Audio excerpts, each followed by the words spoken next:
Hi guys, this is going to be Fairy Tale 100 Year Quest Chapter 66 at Edalus.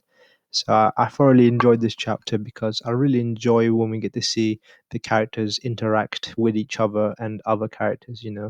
And what's even more interesting is, especially we get to revisit a previous arc and we get to see how things have changed since then. I did enjoy this arc quite a bit. I mean, this chapter anyway, seeing all the character interactions and stuff like that. In terms of action, there is zero, but I don't always enjoy action. I much prefer chapters like this. It's more about the dialogue and things have changed. Because that really piques my interest. And yeah, so we pretty much. I did like how to introduce this little chapter, we get a flashback to pretty much what happened last time they came here to give us a little revision of how the arc pretty much ended with this king anyway.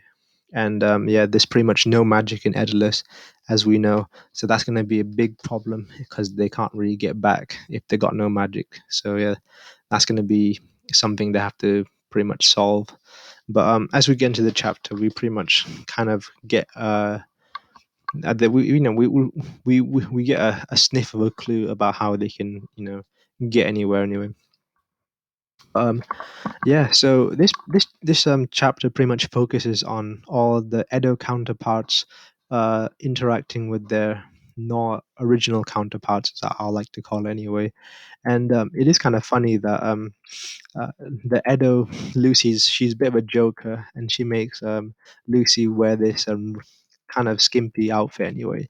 But one thing I did kind of funny was Lucy complaining about her, how revealing her clothing. It's kind of ironic to me because it feels like she's always wearing revealing clothes anyway. So like, what's the difference? But nevertheless, yeah, it's kind of funny anyway.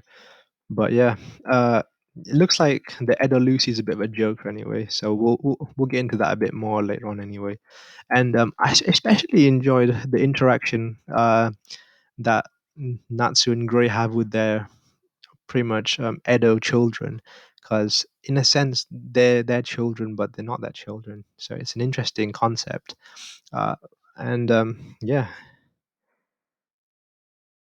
yeah, it's an interesting concept. But yeah, it was really cute to see them interact with their Edo children anyway. And what's more funny was Gray thinking his own child was pretty cute. Was pretty funny. And yeah, that's pretty much the interaction Natsu and Gray had about them.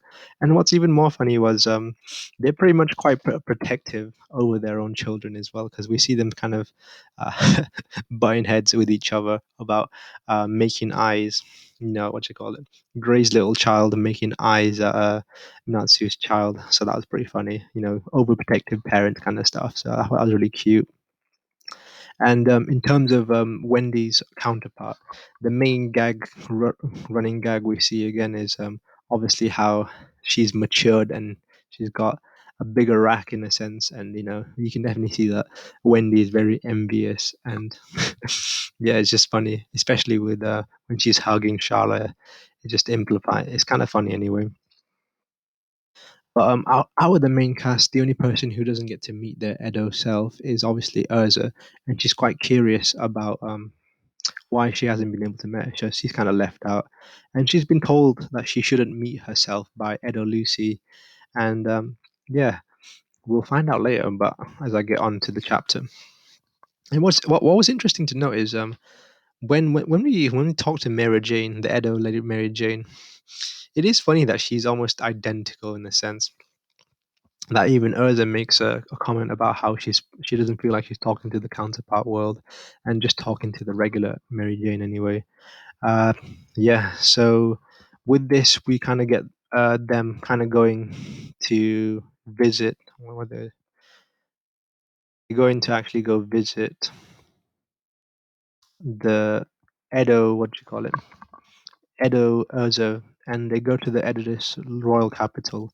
And I really enjoyed this opportunity for them to have interactions with Mistigan, because Mistigan, he was always shrouded in mystery in this, what do you call it, in the Fairy Tale Guild, and he was always considered one of the top members as well.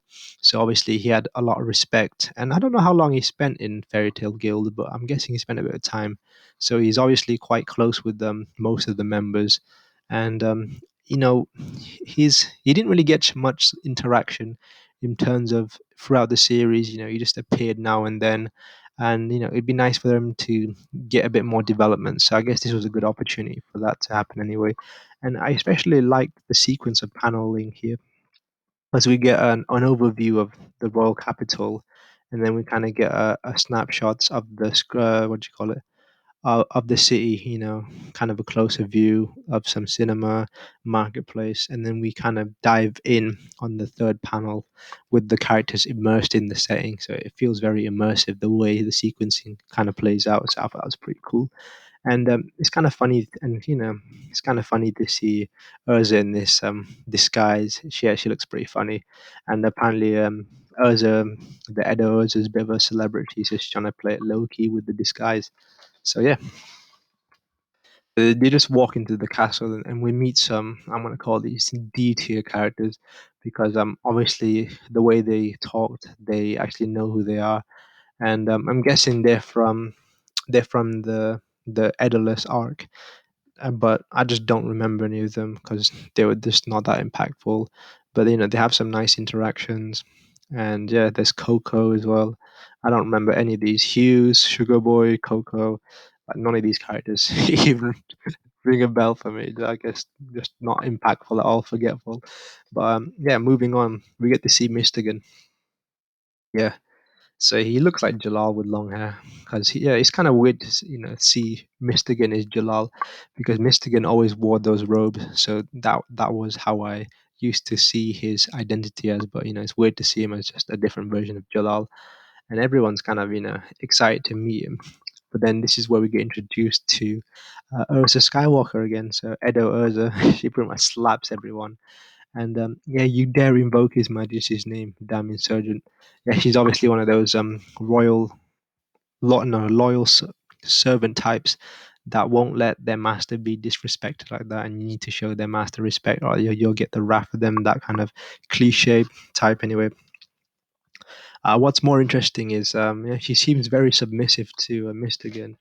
Uh, she even like kneels down and asks for forgiveness, and she's even wearing a maid outfit, so that pretty much says that she's a servant of Mr. Gunn.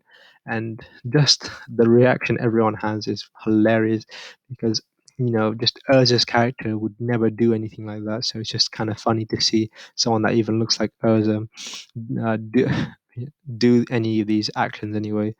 And I did like, it was kind of funny when she even turns around saying that she's prepared for a lashing, kind of making it a bit, what do you call it, a bit dirty. But that was kind of funny anyway. And yeah, so yeah, she's changed quite a bit. Yeah, and to be fair, this Urza has done a 180 in terms of her character, because she was, if I remember correctly, she was kind of evil and like, yeah. So this is a complete change of her character, So that's very funny anyway, and this is all comedic. And I'm guessing this is why, if I refer back to what I said earlier about Edo Lucy being a joker, but this is what she was referring to, and why she shouldn't meet her counter self, because she, not because it's a bad thing, like in terms of like she's still evil or something, because of how embarrassing it is. So yeah, and yeah, it looks like she's also a tsundere type when Gray references how she's fallen for him, how this Edo Urza has fallen for Mistigan, and she kind of denies it, but she's blushing at the same time. So yeah. So with the bit of comedic introduction kind of over, it looks like they have a little meeting in the room, and Mistigan, being the smart man he is, they're pretty much asking questions about how they can get back, and magic and all that stuff. But it looks like he doesn't really have the answers at this moment in time, because there's no magic in this island anyway. And this is pretty much when the plot actually starts moving, because everything before then was just pure, what do you call it, just character interactions. So we kind of get the questions about who, they start exploring about who brought us here, and why are they here, and how did they get to Anima. And they start exploring all the discussion. It's kind of interesting. It adds a bit of mystery, but we also learn about Elantir, the transcendent world, magic world. So apparently, there's even a different world than Daedalus and Earthland. So that's crazy, kind of making the universe even bigger, having a third different world. And what's more about that, it turns out there is a dragon god, Selene, who's kind of been built up, almost like the main villain, in a sense that she was the one pulling the strings on the White Witch. Because I always assumed the White Witch was going to be the big villain for the fairy tale 100-year quest. But if she was pulling the strings and manipulating the White Witch, then she could be the big villain. But apparently, uh, she has the ability to cross over dimensions, so that's pretty crazy. Dragon Moon God, Selene. But the chapter pretty much ends with that description of Selene, and I gotta say, I enjoyed this chapter a lot, and I'm really looking forward to the next one. Interesting.